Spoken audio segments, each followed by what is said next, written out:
Cette chronique Ressources humaines est une présentation de Pratique, firme de services conseils en gestion des ressources humaines et en santé et sécurité au travail, vous offrant une gamme complète de services en gestion des ressources humaines, en santé et sécurité, en formation et coaching, ainsi qu'en développement de compétences pour gestionnaires et superviseurs. Certainement, chronique ressources humaines du vendredi matin avec Caroline Ouellette de chez Pratique. Bon matin, Caroline. Bon matin. Comment tu vas? Nerveuse aujourd'hui. Hey, d'abord, je veux te féliciter parce que Pratique est en nomination ce soir au Gala des Excelsior. Oui, exact. Puis c'est toujours, je sais pas, un peu plus stressant quand c'est quelque chose qu'on a pondu, qui est mis de l'avant, contrairement à faire une conférence ou une formation avec plein de personnes. Fait qu'aujourd'hui, je me sens nerveuse au lieu de dire que je vais bien comme d'habitude. C'est ça que j'ai le goût de te dire. Je te souhaite une très, très belle soirée. Ben merci. On va parler ce matin de l'indice du bonheur au travail. Exact. Autant climat de travail que indice du bonheur. Dans le fond, on le sait, là, de plus en plus, c'est difficile de recruter. Les gens vont changer d'une compagnie à l'autre pour un petit rien de différence. Mais le petit rien, maintenant, quand on parle de climat de travail, c'est quelque chose de majeur. Donc, c'est un élément qui est de plus en plus considéré dans les périodes de recrutement ou les choix d'emploi.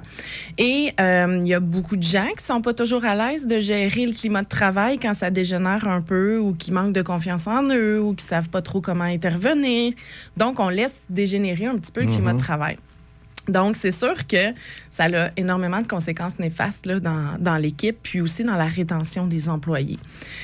Donc, ce qu'on veut, c'est qu'ils soient bons pour intervenir, qu'on règle les problèmes, qu'on n'étire pas la sauce quand il y a des situations qui ne fonctionnent pas. Puis, comme ça, le moral des troupes reste très élevé, puis ça empêche les gens d'avoir le goût d'aller voir ailleurs. Mais qu'est-ce qui va rendre un employé malheureux au travail? Ses relations avec ses collègues, avec ses supérieurs? On va voir souvent dans les résultats de ce qui va les rendre malheureux au travail un manque de communication. Donc, on va voir dans l'entreprise que l'entreprise ne communique pas assez.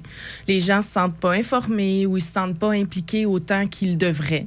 On va voir aussi des enjeux d'équité. Donc, que ce soit au niveau salarial, que ce soit au niveau des conditions, il y a des gens qui vont avoir des avantages que d'autres n'auront pas. Donc, on va commencer à comparer ça.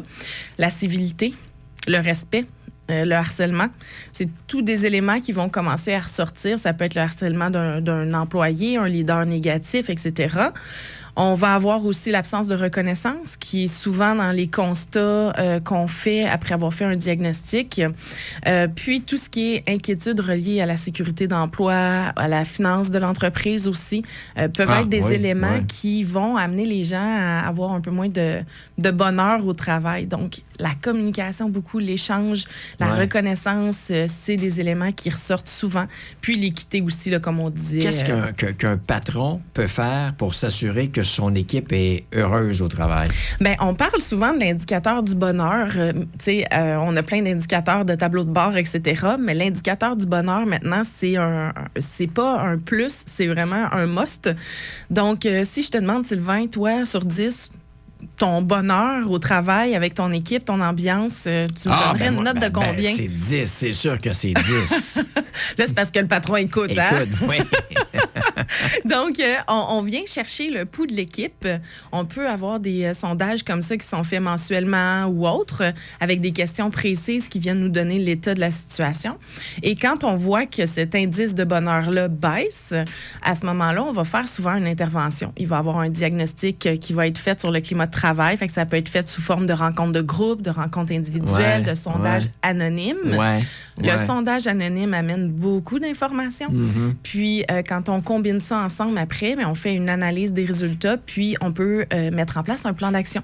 Donc, on va vouloir, avec le plan d'action, venir mettre en place les changements qui ont été soulevés ou qui sont problématiques. Là. Des gens comme vous, de chez Pratique, est-ce qu'on peut débarquer en entreprise puis essayer d'améliorer la situation, parce que c'est pas toujours facile. Si le patron lit les commentaires anonymes, va peut-être dire, voyons donc. Ils sont pas tout le temps tous soulevés dans ce temps-là. Oui, c'est ça. Oui, donc on est une partie neutre et même pour que les gens puissent se confier, ils vont avoir une écoute. Donc, on a quand même un code de déontologie, il y a de la confidentialité aussi. Donc, nous, on va recevoir l'information, puis on va pouvoir la faire transparaître de façon neutre et qui va être adéquate pour qu'on puisse, après ça, agir sur le plan d'action. Donc, on ne va pas nommer les gens ou qu'est-ce qui a été dit, mais on va faire ressortir les points d'amélioration et c'est là que ça a une plus-value vraiment là, pour l'équipe puis l'entreprise. Et tu le disais, aujourd'hui, c'est vraiment... on ne peut pas passer à côté vraiment parce que les emplois alléchants, il y en a à gauche, à droite. Exact. Pour quelqu'un de compétent. Oui. Alors, si je suis pas heureux à mon travail, je vais aller voir ailleurs. Oui.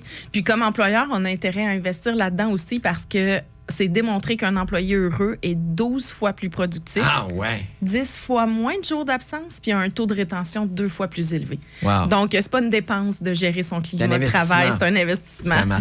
Hey, merci beaucoup, puis encore une fois, bonne soirée ce soir. Merci beaucoup. Salut. Passion, rigueur, authenticité, travail d'équipe, innovation et qualité. Pratique, votre firme RH dans la Naudière. Plus d'informations, pratique.ca. Suivez-nous sur Facebook.